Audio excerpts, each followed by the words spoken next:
السلام علیکم پیارے دوستو، کریٹو مسلم چینل میں آپ کو بہت بہت خوش آمدید۔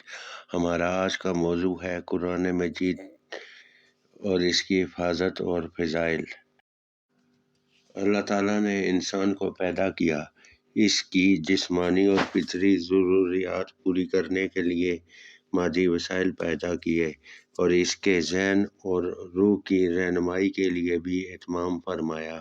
خود انسان کو خیر و شر میں فرق کرنے کی صلاحیت اور ضمیر کی آواز عطا فرمائی۔ اس کے علاوہ اللہ تعالیٰ نے انسان کی کامل رہنمائی کے لیے انبیاء کرام مبعوث فرمائے اور ان پر کتابیں نازل فرمائیں۔ ہمارے نبی صلی اللہ علیہ وآلہ وسلم اللہ کے آخری نبی ہیں۔ اللہ تعالیٰ نے آپ پر قرآن مجید نازل فرمایا۔ یہ اللہ تعالیٰ کی آخری کتاب ہے، تمام بنی نوع انسان کے لیے ہدایت کا دائمی ذریعہ ہے اور تمام سابقہ آسمانی کتابوں کی تصدیق کرتا ہے۔ اللہ تعالیٰ نے پچھلی امتوں کے لیے انبیاء مبعوث فرمائے تھے اور ان میں سے بعض پر اپنی کتابیں بھی نازل فرمائی تھیں، لیکن ان انبیاء کی تعلیمات اور اس پر نازل شدہ کتابیں اپنی اصلی حالت میں محفوظ نہیں رہیں۔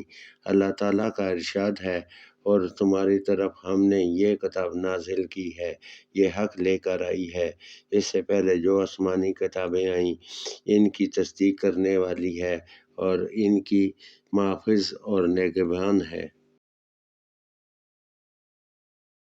یہی وجہ ہے کہ قرآن پاک کی تعلیمات پر پورے اطمینان سے ہر زمانے میں عمل کیا جا سکتا ہے۔ قرآن کریم انسانی زندگی کے تمام پہلوؤں کے متعلق رہنمائی کرتا ہے۔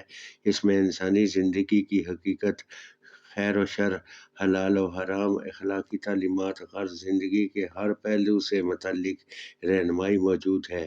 اس میں انسان کی آخرت کی زندگی کے متعلق بھی تفصیلی معلومات ہیں اور اس زندگی کی اہمیت کو نہایت پرتاثیر انداز میں بیان کیا گیا ہے۔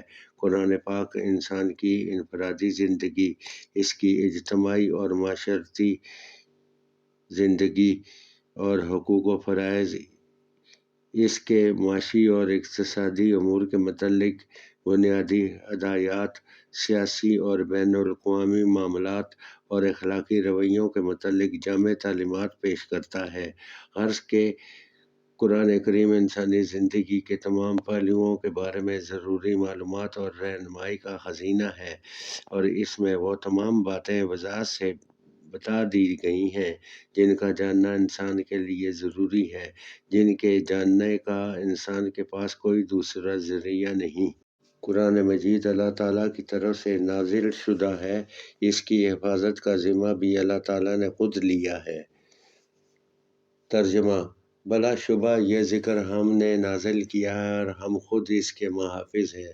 ہم دیکھتے ہیں کہ حق تعالیٰ کا قرآن کریم کی حفاظت کا یہ وعدہ اس طرح پورا ہوا کہ پوری دنیا میں موجود قرآن مجید کے نسخوں میں ایک لفظ یا زیر زبر کا کوئی فرق نہیں رہا۔ قرآن مجید رسول اکرم صلی اللہ علیہ وآلہ وسلم پر ایک ہی وقت میں نازل نہیں ہوا، بلکہ تقریباً 23 سال میں تھوڑا تھوڑا نازل ہوا۔ جو ہی کچھ آیات نازل ہوتیں، آپ صلی اللہ علیہ وآلہ وسلم کاتب وحی بلوا کر لکھوا دیتے اور یہ رہنمائی بھی فرماتے کہ انہیں کون سی صورت میں کن آیات کے ساتھ رکھا جائے۔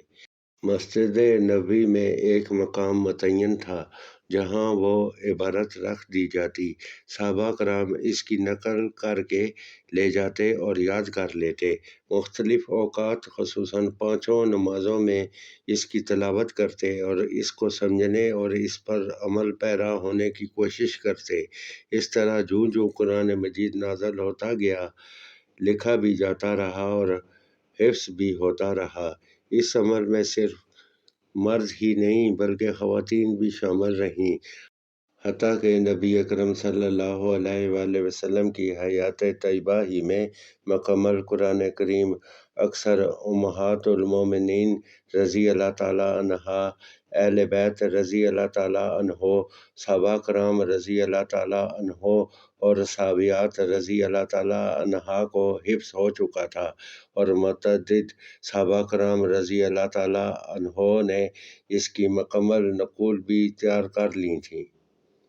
رسول پاک صلی اللہ علیہ وآلہ وسلم کی رحلت کے بعد حضرت ابوبکر صدیق رضی اللہ تعالیٰ عنہ نے رسول اکرم صلی اللہ علیہ وآلہ وسلم کے لکھوائے ہوئے تمام اجزاء کو آپ صلی اللہ علیہ وآلہ وسلم کی مقرر کردہ ترتیب کے مطابق یکجا کر کے محفوظ کر دیا۔ آیات کی ترتیب اور سورتوں کے نام وہی تھے جو رسول اکرم صلی اللہ علیہ وآلہ وسلم نے اللہ کے حکم سے مقرر فرمائے تھے۔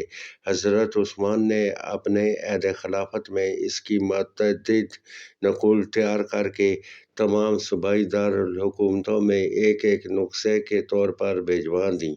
قرآن مجید میں جو کچھ بیان ہوا ہے وہ یقینی علم اور حقیقت کی بنیاد پر ہے، اور اس میں کسی شک کا گزر نہیں۔ اس میں ہر زمانے اور ہر خطے کے تمام انسانوں کے لیے مکمل ہدایت اور رہنمائی موجود ہے۔ قرآن حکیم کو بڑی فضیلت حاصل ہے۔ ارشاد نبی ہے، تم میں سے بہتر وہ ہے جس نے قرآن سیکھا اور سکھایا۔ اس لیے ہمیں چاہیے کہ قرآن پاک کا علم حاصل کرنے کی طرف سب سے زیادہ توجہ دیں اور اس کے لیے ہر طرح کی محنت سے دریغ نہ کریں۔ قرآن کریم کی تلاوت بڑی نیکی ہے۔ اس کے ایک ایک حرف کی تلاوت پر 10 نیکیاں ملتی ہیں۔ اس پر عمل کے نتیجے میں اللہ تعالیٰ دنیا اور آخرت دونوں میں عزت اور سرفرازی عطا فرماتا ہے۔ اس سے منہ پھیرنے والے ذلیل و خوار ہوتے ہیں۔ اس لیے ہمیں چاہیے کہ ہم قرآن پاک کی تلاوت کریں، اس کو سمجھیں اور اس کی تعلیمات پر عمل کرنے کی کوشش کریں۔ امید ہے دوستو آپ کو ہماری یہ ویڈیو پسند آئی ہوگی۔ ہمارے چینل کو سبسکرائب کیجیے گا اور ہماری ویڈیو کو لائک کیجیے گا۔ اچھا، خدا حافظ۔